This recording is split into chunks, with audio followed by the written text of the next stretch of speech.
Alright, ladies and gentlemen, get ready for the next panel discussion on reinventing the K-12 school system, embracing an agile, hybrid and ever-evolving approach to education. I would like to invite on stage our panelist for this session, Ms. Chidaksha Chand, Director, Rasta Foundation. Please come on stage. Mr. Amol Arora, Managing Director, SHEMROCK and SHEMFORD Group of Schools. Ms. Monieka, Khanna, CEO, Mount Olympus Group of Schools. And Dr. Karandeep Singh, Director of Academics and Director of Business Development, Indus Trust. Can we have a round of applause for all the panelists for this session? Right.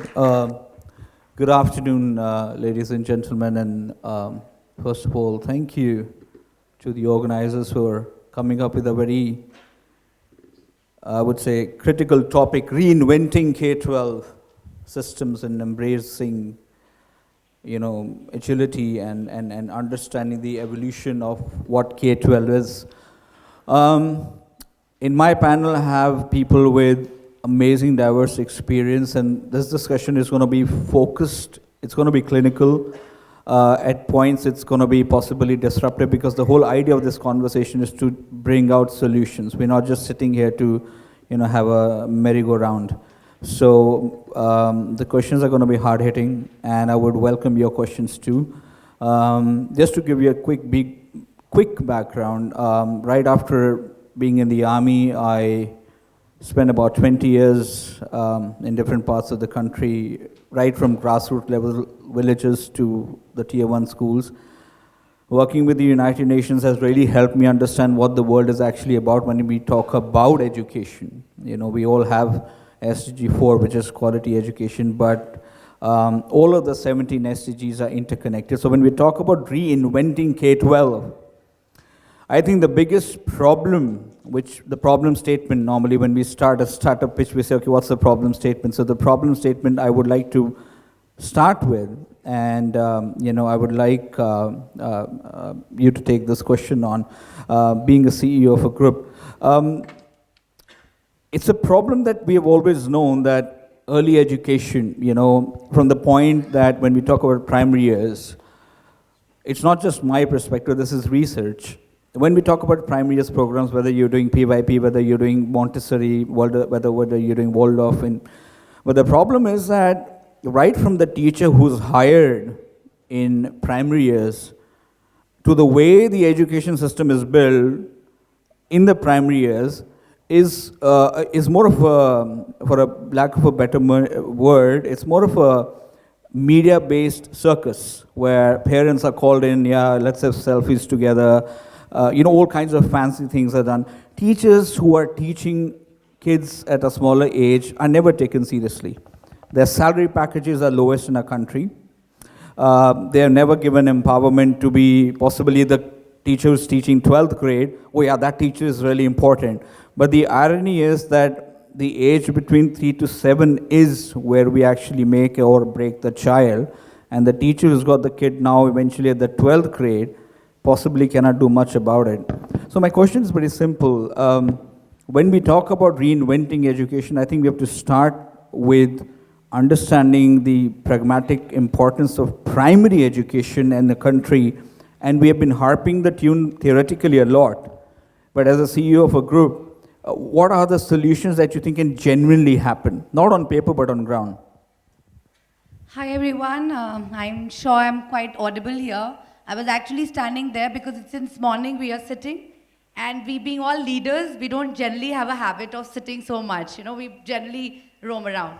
So I'm sure, thank you so much for the question, and definitely, if this answer would have gone to Mr. Amol, I'm sure because he's the master of pre-primary, but yes, definitely it helps me share my views about it. Because you know what, whosoever is sitting here is quite knowledgeable in terms of their years of experience.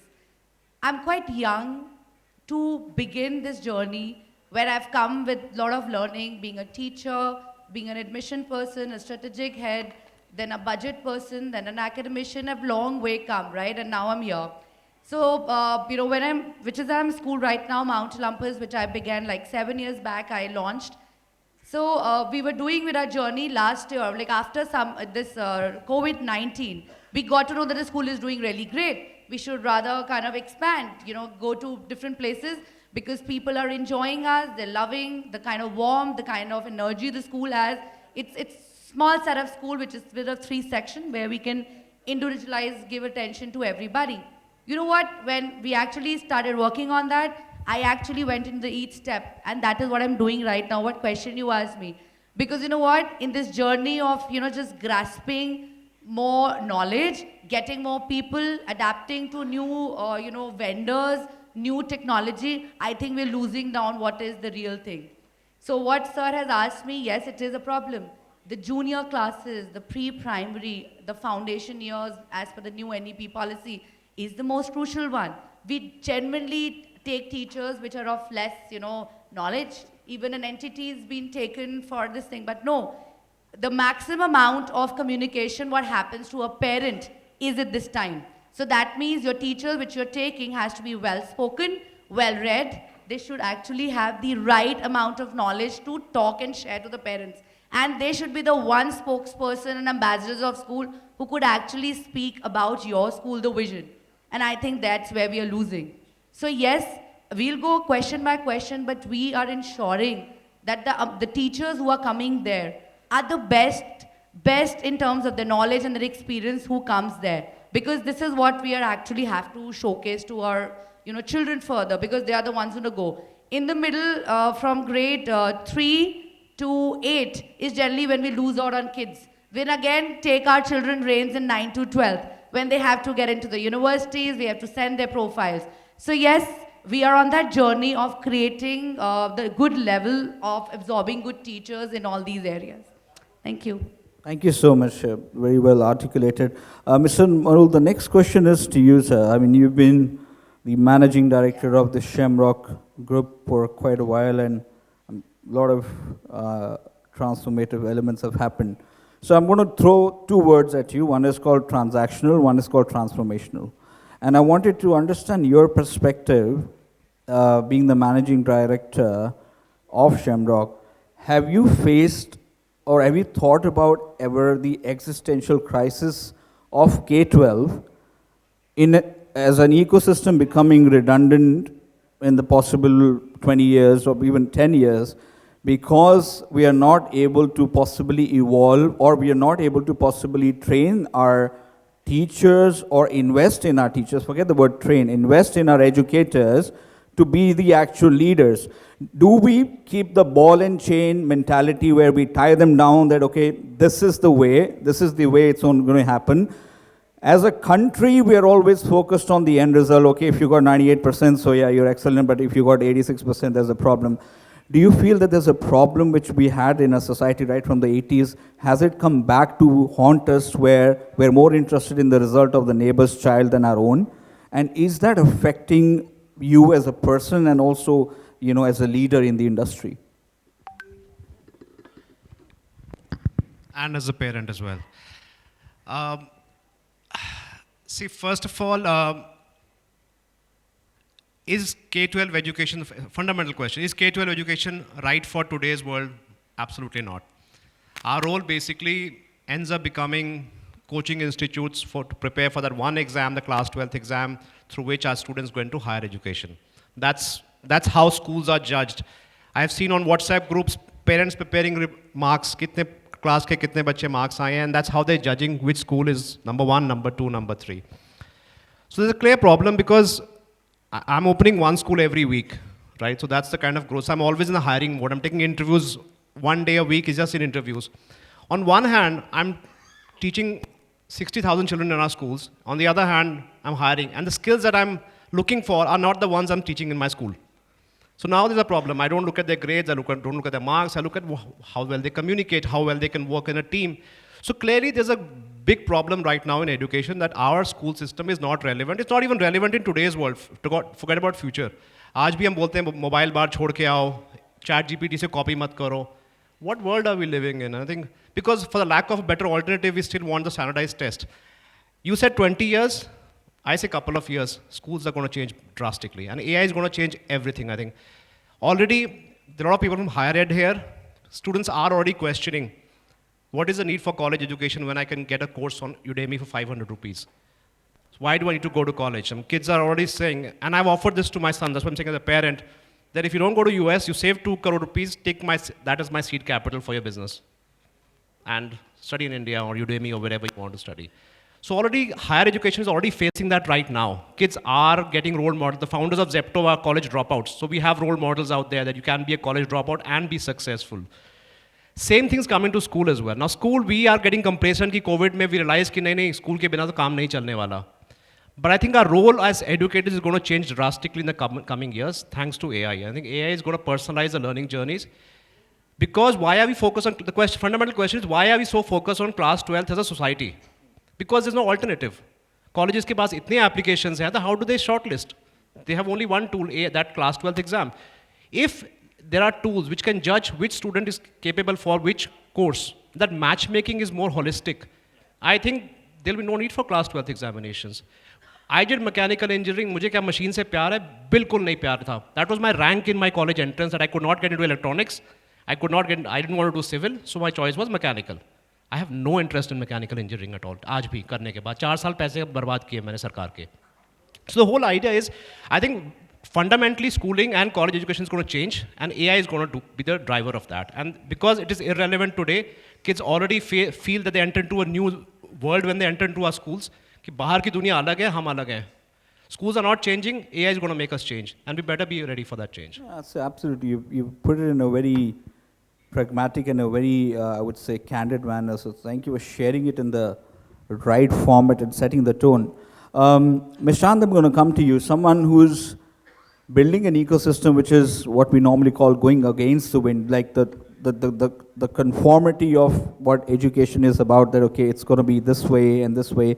And at Rasta, you're looking at obviously tackling the problem of the fact that, as he rightly pointed out, that artificial intelligence, the age of singularity, the age of possible AGI coming in, where content knowledge is definitely going to... So the role of the teacher with respect to being a mentor. Now, studies have shown, not just in India, you can look at the studies of what's happening in Sweden. There is not a single laptop or a digital thing allowed in a classroom, and Finland is following suit simply because I raised a point in the morning that kids just do not know how to write. I mean, we are so used to it. So, Ms. Chand, I just wanted to ask you, like, isn't it ironical that as a country, we were a country that was built on mentors, on our gurus. When we look at education as a system, we were built as a country on knowledge transfer without expectation in return. Okay, I'm transferring knowledge, but you got to give me something for it. Because it's become transactional, because it's become completely devoid of any what we call spiritual or empathetic, compassionate elements. Is this the reason that we are generating poor leaders in the world? And do you think there's a solution, that we could have a radical solution to this? Thank you so much, Mr. Singh, for the question, and thank you so much all the panelists for your time today, and the audiences who have joined us today, our esteemed guests. Well, I would say it's a great question, and me coming from, I would say, a background which is quite uncommon. I come from the media industry, 15 years there. I was an actor. I started my my work journey as a radio host. I've done a film as a main lead actor and entered here since the last, I would say, self-education has been almost 12 plus years, not, say a traditional route. So my perspective would be an outsider's perspective, whereas everybody else here has had a conventional route of, going from education to education. I would say I was nurtured by nature. I would say I was nurtured by animals. I was nurtured by singing. मेरी नानी बहुत खूबसूरत folk singer रही हैं. मेरे घर पे एक बहुत ही संगीत का माहौल रहा है. मेरे पिता खुद एक बहुत basically he is commandant, president medal उनको मिल गया था कश्मीर में. मेरी मदर कुमाऊँ से हैं, हम कुमाऊनी हैं उत्तराखंड से. So she is trying to revive since the last 20 years Kumaon की जो विलुप्त होती हुई जाती है. So I have had this, father always call me Kiran Bedi. तो Father Kiran Bedi bolte the, but at 18, I got into Red FM and I started hosting my own show called Power Morning Crew, along with my co-host called Sam.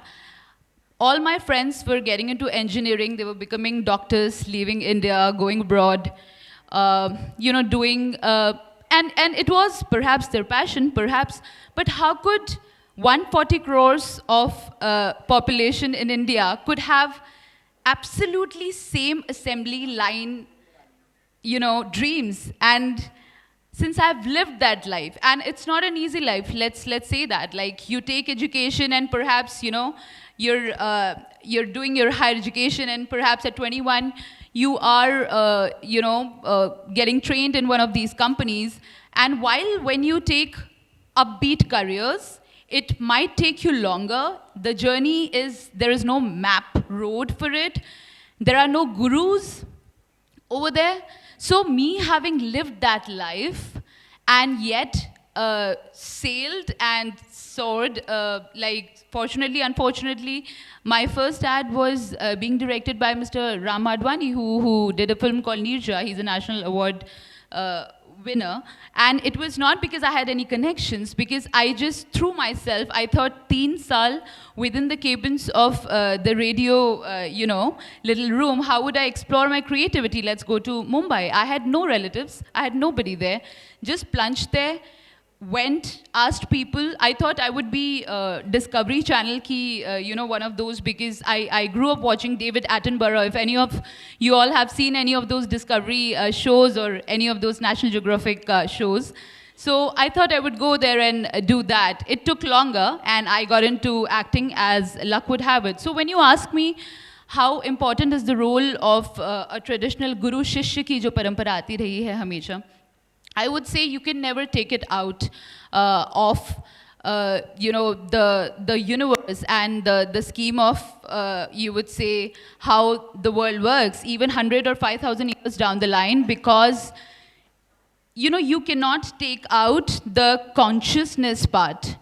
Okay, AI, and you're talking about human capital perhaps being under attack from all these technologies that are taking away jobs, which basically existed perhaps even a year ago. And there are many jobs which weren't there like 2 years, 3 years, 1 year ago.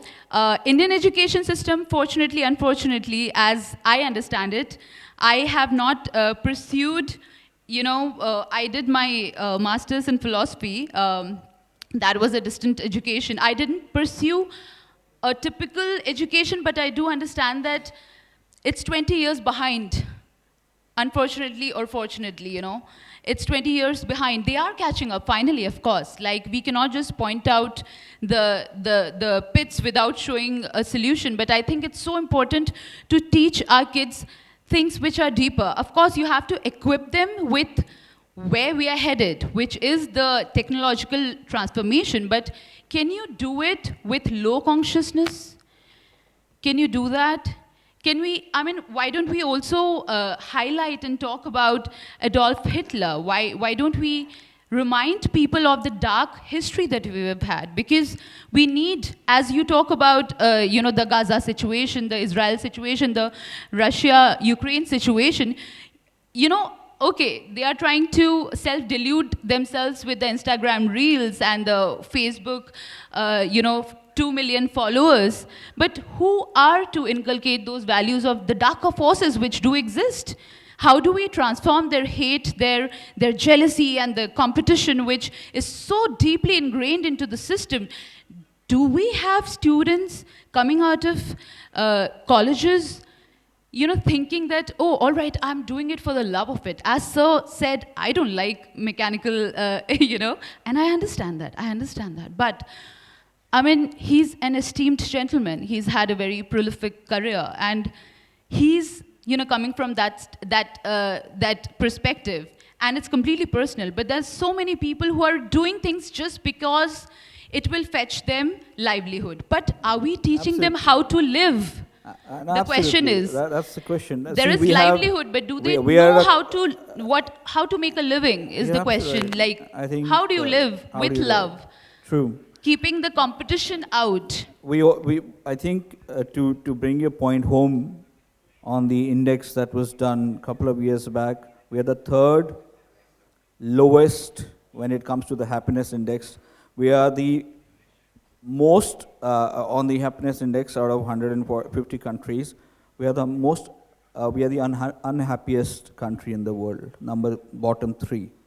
That says a lot. And you know the happiest country in the world is Finland, because they have the #1 education system. So they did realize that transformation of education is directly proportional to being happy. And it is actually proven. All of us are now running around trying to imbibe this system and say, you know, we want to get training from there. But it's not that they were competing with somebody else, they were competing with themselves. So it is very important. I mean, it's pertinent rather. I mean, we don't have time anymore to procrastinate. And that's why I want to bring a question to you. And you know, as you rightly said, you're young into the education field, but you have the passion, you have the goal, you have the zeal. But do you feel that we have come, all the amazing technologies that we are building, everything that we're building, we are amazing at it. Indians are amazing innovators, disruptors. But all of this, we don't have a science fiction movie, there's a planet B waiting for us. No, it's not waiting for us. All of the schools, colleges come up with the ESG reports that उसमें 4 पौधे लगाए थे, उसकी photo खींच ली. An NGO will go to a village and say कि हाँ हमने ये कर लिया. You know, people are misusing the whole idea of sustainability. There are schools in our country which say we are the green school just because they don't cut their bloody trees. So if you're not able to walk the talk, you're doing a massive disservice. It's criminal for the sake of admissions or for the sake of whatever, to use sustainable goals or saying that we're working in global farming on paper. Because trust me, I know such institutions, and I would rather take them to the International Criminal Court if I could. But unfortunately, we all know that even we can't, as a society, no matter what we do, ICC is as useless, to be honest, as the United Nations. And I hate to say it because I work for the UN. But powers at play, the geopolitics which we will talk about, which our students have to understand. But I wanted to understand from you, how strong do you feel that this problem is no longer something that we can shun away? Thanks. The question came back to me. So, we all are since morning talking about it. We're talking about Agile. We're talking about K-12 and Agile and a hybrid system, which we all know. We all know that there are AI around and all. I'm sure everybody loves their phone. Nobody can stay without a phone. So why can't our children? So first hear me out that we're talking about a future which we don't know. We know every day there are forums. Since I've become a CEO, I've been called into a lot of forums to talk about, but then we generally not talk about what is the real thing. We all talk, because we all know, I'm sure every school wants to do best for their children. You all are following the SDDB goals. Everybody is doing everything. But so I'm not going about the universities. I'm not talking about the world count or a number, but I'll talk to you something very, very simple. Our school is somewhere in the middle of Gurgaon, which is like quite active. And around my 1 kilometer of a circle, I have around 25 schools got open exactly in 2016 when I got open, like our school got open. Out of those 25, there are many, but out of those 25, 8 have got shut. 8 have got shut, and why would that happen? You know why? Because we're just all rushing, struggling, competing to get what we all want to achieve. But we're not at all working on what we have already. So if you talk about me, I love it, and I love our education system, and I totally love what we have. But we're just not using it correctly. Like we're talking about AI, chat, GPT, all our teachers beautifully did everything when it was given to them at COVID-19, yes? And again they forgot. And then there were these summer vacations during these winters, and then they again came back to that. And the moment they were, it happened back, we all children came back to the school, they were all again reluctant. It is about the teachers, I somehow feel what I'm working at is teachers.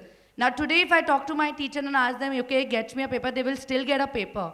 They're not even working on a PPT. We are talking about AI. They are not even ready to work on a good PPT or a Canva, get a better tool to, make these children feel happy about what they're learning.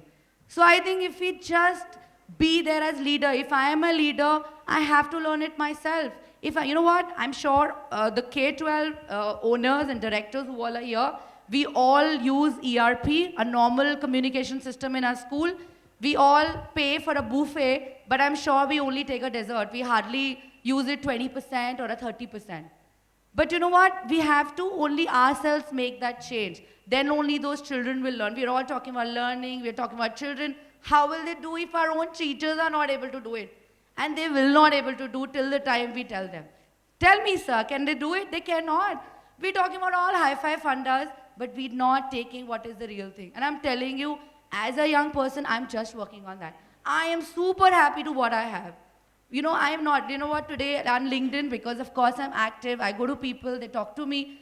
I get multiple, vendors, list and proposals for this, ye le lo, wo le lo. Kaise le lo? I'm not even equipped to what I have right now. So you know what, so I am just working on that, and I think if as leaders we all start working on that and work on our teachers, make them equipped, empower, then I'm sure all these problems will be resolved. Because all this AI, chat, GPT is all a part of a structure. We all like to make content, we all like to look pretty, it is a part of the life. So I think it is absolutely part of the life. So let's work on the real thing. No, absolutely. You brought a beautiful point, which in philosophy we call the beginner's mindset, that the day that I know what I don't know is when wisdom starts. Absolutely. Unfortunately, in the game of education, we assume that we know a lot, but the beauty of education is that we get to every day learn and unlearn. And especially for educators who are teachers or leaders or policymakers, if they have the capacity to unlearn and accept, I'll give you an example. If you go to a professor or a teacher who's in a classroom and a question is asked, it's absolutely okay. In fact, you'll have more reverence from the student where you say, that's a great question. I'm not sure of the answer, let me go and research. The kid would have more reverence for you rather than you coming up or maybe bashing the kid with words or targeting the kid with the words. Really respect Not knowing something is beautiful. And for that matter, the question that I wanted to bring to you, Mr. Amol, is that failure as a word is a horrible taboo in our society, and it's generally now understood by a lot of corporates that until you don't fail, you don't even try. But unfortunately in education, especially in K-12, because we are so oriented with the idea of the end goal rather than the journey, what has been your experience now in all these years that the stigmatization of the word failure, and at the same time we're talking about startups and we're talking about the ecosystem of entrepreneurship, it is built on failure. We all talk about Thomas Edison. 1,000 failed experiments, nobody remembers. It was the 1001 which was the light bulb. We remember him for that. You will find people who were innovators and disruptors have failed multiple times, but we don't talk about the failures. We talk about the success they did. So are we giving our students that space to fail and then accepting it as a learning rather than saying that you failed, whether it is academic or non-academic? Because this is a deterrent that, of course, the education system is facing, that we misunderstand the word failure and we use it in a very negative connotation. How has your journey been with this word, sir? Oh, if I fail to answer this, then the question passes, right? See, I think, again, it's a reflection of, the way schools behave is a reflection of the society. So we are, in a way, so if it's why are we paying teachers the least amount for our early childhood, because parents don't want to pay more fees. अच्छा ये तो अभी तो ABC सिखाना है.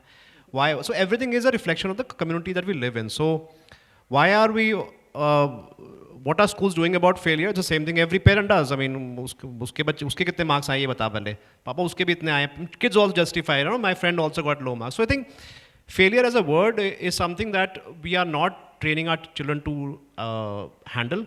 And I think a big part of it is the approach. And second is, I think the emotional quotient of kids is not being developed. And I think a big role to play is, again, I'm going to blame everything on the class 12 marks again, for my second answer as well. I mean, children are so unidimensionally focused on one exam, or if it's not the class 12, it's the IIT entrance exam, and coaching institutes taking children from class 6 only, doing IIT coaching. I think that's a horrible way of, and these are the kids who are ultimately going to quota and We're seeing the number of suicides that are happening. Number of suicides, kids who crack the AIMS entrance exam are committing suicide. Kids who are in IIT are committing suicide. So there's something clearly wrong with the way we are raising our children, not as schools, but as a society as well. So I think we need to change the narrative around failure.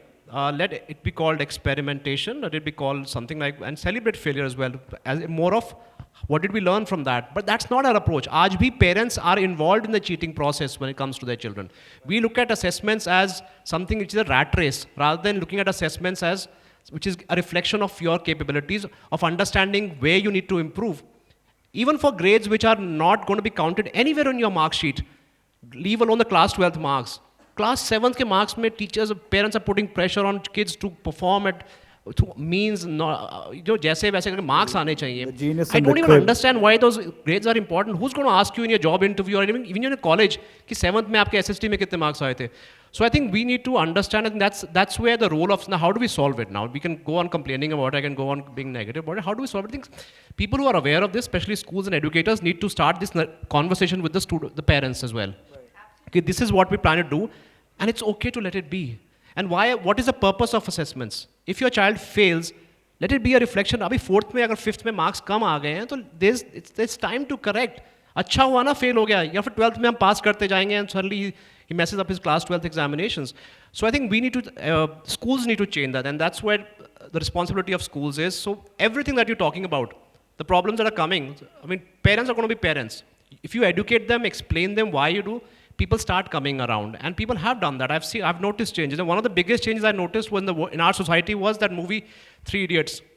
Abba paise kam kama lunga lekin main khush rahunga. That line was so powerful, and I've seen the change of people in that line was so powerful. Right. So I think you're absolutely right. You're absolutely right. People in the media, schools, we all have to do that. Otherwise, absolutely. we can give. Otherwise, parents will be parents. Absolutely. I mean, that's a very important pragmatic point, because see, when we talk about failure and when we talk about careers, you know, whether you are supposed to be a chef, you love being a cook, whether you want to be a sound engineer, I mean, whether you want to go into a field which is not the typical 5 careers that in the 80s we were the lawyer, engineer, and the doctor and all that. No, we had engineer, doctor, golgappe wala. There was even if that makes somebody happy, you absolutely beautifully pointed out one very important factor, that if it doesn't make you happy, see, do you want to be a sad doctor? Do you want to be a poor engineer just because you were told that you're supposed to do this? That brings me to a very tricky question that I'm opening it to the panel, because I don't want to give it to anyone. Do you feel, and this is even open to the audience, that when we talk about K-12, is there a massive disconnect between the symbiotic relationship between universities and colleges in K-12, and are the K-12 institutions, a lot of organizations who are privately, you know, running K-12 plus colleges, fair enough, good for them.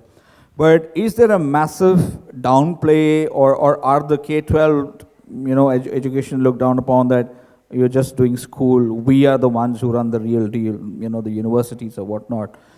Do you think there needs to be more collaboration and more organic work that needs to be done between universities and schools to actually create that personalized pathway for that kid? Because by the time they go to university, of course, we might counsel them in a certain way, but everyone has their own agendas. Universities would have their own agendas, schools would have their own agendas.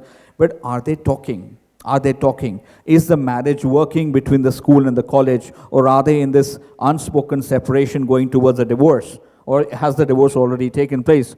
The reason I'm asking you this is that if this is a problem that we are facing, and I'm opening this to the question to the people here, because a lot of you are experienced in different ways. Do you feel that it is so important for schools and colleges to remove this whole idea of age and work together, because we're in the business of making leaders and we're working with students regardless of their age? So open to you and open to you guys. Anyone who wants to take this question? Please, ma'am, go ahead.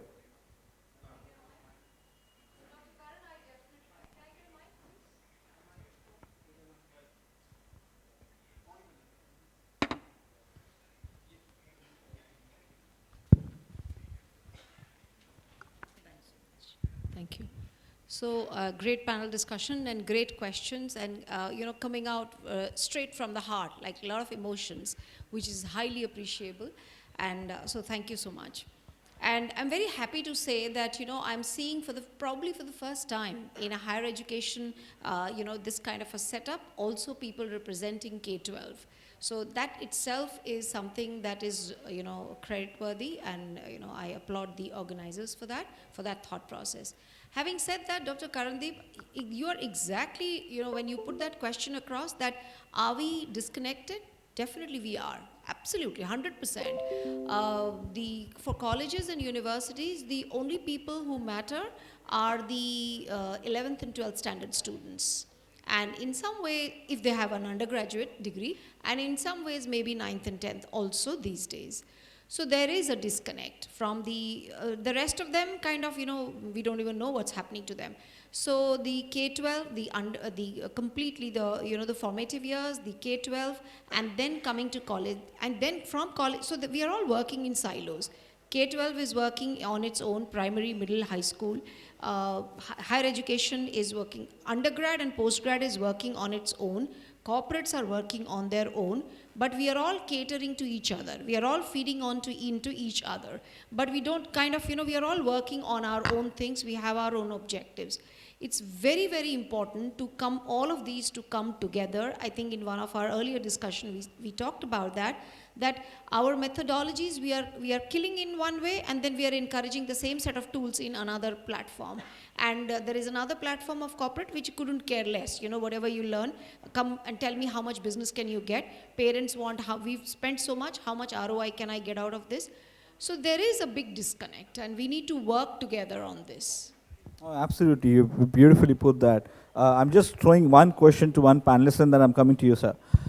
Ms. Chand, I wanted to ask you, if you were to go back in time, and you've had this career which is, you've taken that empowerment on yourself, but if you were to ask a question, maybe possibly 15 years back, to your education system, what would you want them to change, and what do you think you want your education system to change now, and you think it's high time that they change? What are the things, as a person who's coming from the creative industry, what would you want that we do differently?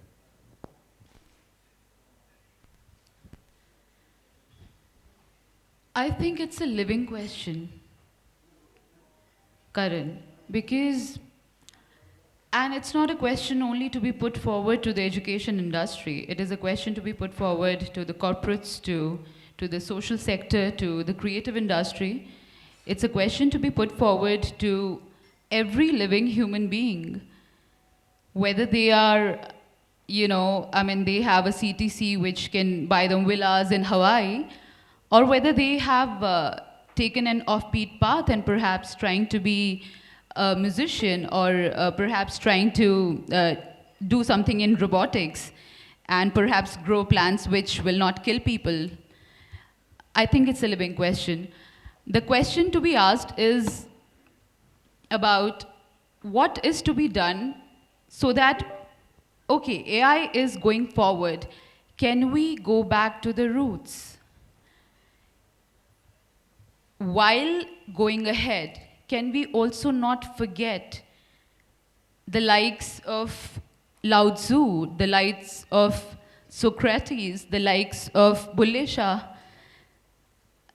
They are very imperative for not just education, I would say they're very imperative for the life that you build.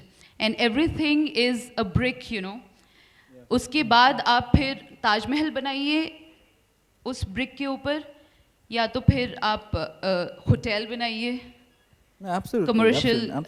So I think it's a living question. Can we please also introduce, and it is not a woo-woo question, it is not a question which doesn't apply. I think at this stage in time, we were so self-indulgent, and we have been so goading in our successes, we forgot who the real daddy is, and nature showed us that.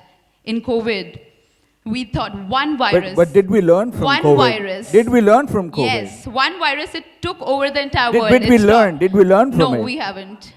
That's Can we reintroduce also I think the education has to go in tandem with also spiritual introductions, and they dharohar hai. How can you overlook that? It's not aap old ho jayenge, wo jo hai, the tenets, Yeah, they absolutely, remain. absolutely, You know, absolutely, people absolutely. think it's cool to bring down Mahabharat. They think it's cool to bring down, Ramayana, or if you take the Greek mythology. But I think it's so much. Yeah, it's absolutely, so much. absolutely, Mishan, what you're There's talking so about much to is, learn from I it. think what the audience would also, I think what we need to also have a discussion, of course the time is limited, but there are two kinds of man one and man two that are coming out in the education field, and I'll just give you a quick synopsis of what that means. Man one is, obviously we need to have that economic sustainability in the roti kapda makan. But more than ever now, the man too is important. And I'm using man, don't misunderstand that I'm using the male gender, I'm just giving it a symbolic name. Man too is basically the person, the educator who is actually the mentor. You know, we talk about holistic education. 40 years back, when you would go for your PTM, your teacher would not only know about your marks, they would know everything about you. They would know your comms, your goods and your bad, and the teacher was always taken seriously by the parent. These days, and we know this for a fact, teachers are nothing less than, and I hate to use the word, they are just in client servicing. They are just selling refrigerators. This refrigerator or this AC is much more powerful, so I'm going to put my kid here. So when the parent comes for a PTM, they're more interested in, how could the teacher do wrong? I've given so much of fee. And the school says, I've given you so much of salary. So it's a vicious cycle. I think we need to kind of, when we talk about reimagine, we have to reimagine education and dismantle this whole system of hierarchy. And I think there was a beautiful point that he brought out, that parents are the first teachers. We need to understand that parenting cannot be surrogated. During pandemic, they were locked in a room. They had no idea what to do because they didn't know how to be a parent. So I think it is unfortunate that despite this existential crisis we face, we have not learned from it. But I hope that we are able to understand that the man-to aspect of teacher being a mentor, teacher being someone who is going to go beyond just the subject and genuinely look at the student as a human being but not as a number, has become very critical at this age, because students are also disconnected. We blame the students because they are on the screen, they're on this. Why are they on the screen? Because nobody is talking to them in person. The parent has quality time of 5 minutes. They're sending them to the biggest IB and Cambridge schools. The teacher does not have time to spend 5 minutes because she's got 100 other things that are put on her head. So the kid has nobody left to talk to. Our kids are melancholically in depression. Why? Why are they jumping off rooftops? Do we answer that question? Because they're alone. Ironically, in the world where human beings are there, they're more alone than they were ever. Please, go ahead. So, first, whatever Mr. Amol Arora said, that has value for me, and then what Dr. Kokoli said has meaning. To answer this question, why this is happening, just to simply blame the parents is not enough, and it's not even fair. It's the economic pressure that is being faced, and therefore society as a whole. Perhaps K-12 can, reimagine education, and the first 3 years, the formative years that she was talking about, should admit the parents. Instead of Finland that you talk about, they begin school at the age of 7, right? So before 7, our K-12 education should probably admit parents and remove this unnatural competitiveness. Okay, but they have work to do. They have to go, now it is double income, whichever way you look at it, whatever else. So it's not just as easy. We are just looking at one side of the prism. And therefore, it would have to be what Dr. Kokoli said, that we need to continuously, put this together, and NEP 2020 sadly fails there because they have compartmentalized. Imagine that you are in Delhi and the first 5 years you teach in Hindi, okay? That's what it is said. And in the third year, the parents get shifted to Tamil Nadu. And there we need, They've already rejected the NEP, by the way. The government. Some of the places, not all. It is still being pursued. And therefore, whatever higher education will get will be a mismatch. Okay, so for NEP to take into it should be even before the child is born. That's where the thing should have been, where all this competitiveness, this suicide, these kind of things would have been. Otherwise, we can talk for hours and hours and hours. Okay, look at the equity. I mean, I will have Vic's country to quote, where the levels are different, because that's something which I personally experienced. There's a plumber who comes to the house. He does, you all call them tradies, right? He comes to the house, he does the work. That evening we go to the restaurant and he was sitting next to me and he invites me to his table. How many of us in India will allow it? Or for that matter, South Asia? We would probably not go to that restaurant. So have we educated that? Have we educated that? And that doesn't begin with the child, it begins with the parents, it begins with the society. Why isn't K-12 talking about that? We will talk about, big history, geography and all. We are not talking about this basic thing. I think you're right. I think somebody wants to take this question before I do. Can I just say, sir, because I'll pick it up from where ma'am take it up. So I'm also talking about the same thing, that we have to go to the basic, what is missing. And definitely there is a disconnect, because you know what, we spend a lot of time, all the K-12 schools have really worked hard in setting up at the foundation years. The settling of parents, the communication, the teachers, all has been said. But there is a disconnect from 9 to 12 where they go out to the universities, and that is how the disconnect, and this is a problem, because there is no communication within a university. Parents are really taken care well during the foundation year, but while at the time of taking a decision for the senior, they're left over to the university's direct camp. So this is what we are doing. And to add to your point, I found that problem. This disconnect happens or begins from where? It's not the university. From the school level. No, not the school, not the universities. This disconnect happens because of the pressure brought down. How are we grading schools and colleges to be the best? I want to send my child to the very best. I want to give the child very best. What is the measurement? What is that success and failure which Karan talked about? Exactly. I mean, that's a very valid point. I mean, how do you define success, and what is the relative term of success? How do you define success? The first 3 years of child should be parent, or at least one parent must also accompany. Absolutely. And absolutely. That's how it should be done. But do we at any point in time, not only here, in most countries, particularly South Asia, do we at any point in time talk about this? No, that's what I'm saying. That you're absolutely right. I come from a state in India where you will never get entrepreneurs, and therefore you will never get investment in there, because one yardstick of measurement there, though it is illegal, is dowry. All right? So if you are an IPS, IAS, or one of those officers, the dowry could be 5 crores. If you are an entrepreneur, you probably have to give dowry. That's how it works in some parts of this country. Now, who is responsible? If we are educationists and if we take pride in this, then are we reaching out there and changing that mindset first before working on students? Sir, sorry, I'll just interject here.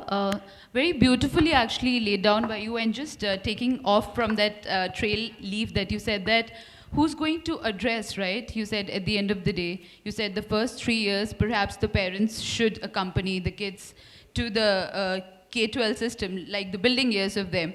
And when I actually refer to the grades, it is not just a flashing card where you're saying, oh, itna pad liya, so I'll talk about these names.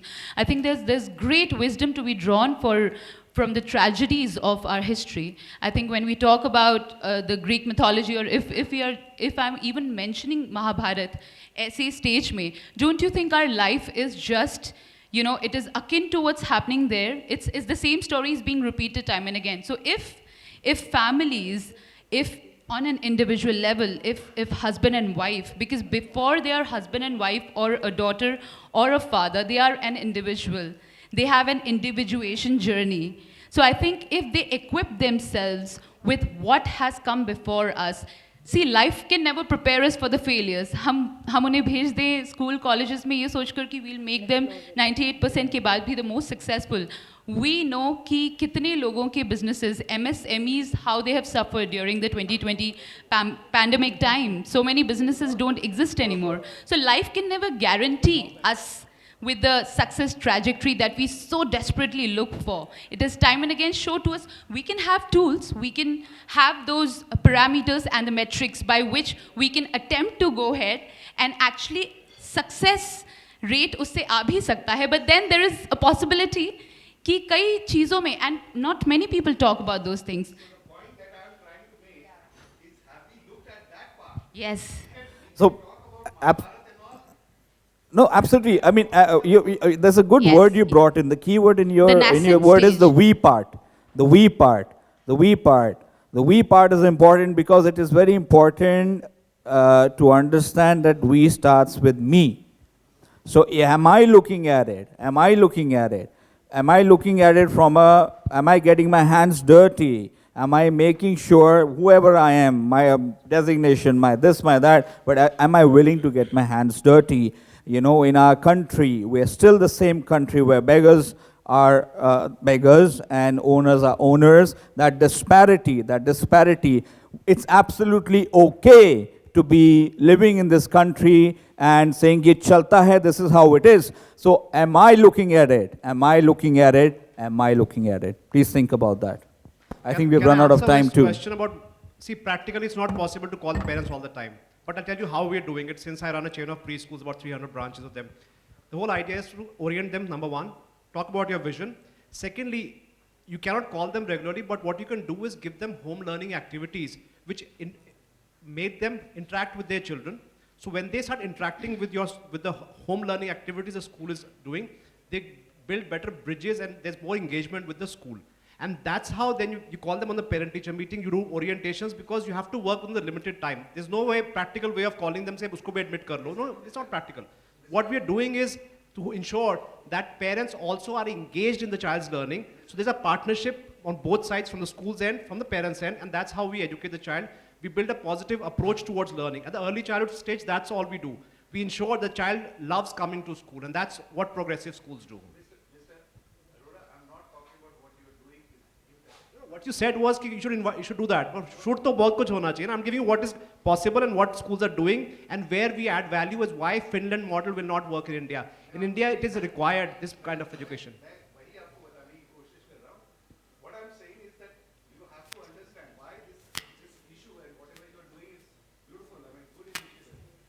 Why this is not possible is because now it has to be largely, it is becoming a double income.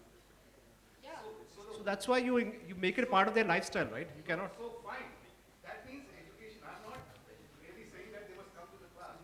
We have to somehow reach out, because this double income exposes both the parents and their young parents at that time in the formative years to lifestyles which they might want to, they might want to aspire. And that's where this word failure is a total taboo. Everything is measured by that. This is an economic issue. This is a socio-economic issue. So all that we are talking about, we can talk for maybe one full year like this. We have to find a solution to this.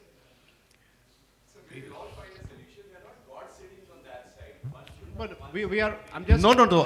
I'm saying we are practicing. I am not, listen, I am not saying that what they are doing. So, but we are actually doing it at the ground level, sir. We have branches in Begusarai, we have branches in Darbhanga, we have branches where teachers. Acha, you're already in my home state. Right. So I knew which. So state how you're do you I manage think the dowry effect? since All right, we are getting ladies and signals gentlemen, from sir, there. I'm really Yeah, sorry for yeah, interrupting you, absolutely. but we are running late, so I request all of you to please put your hands together for this amazing session.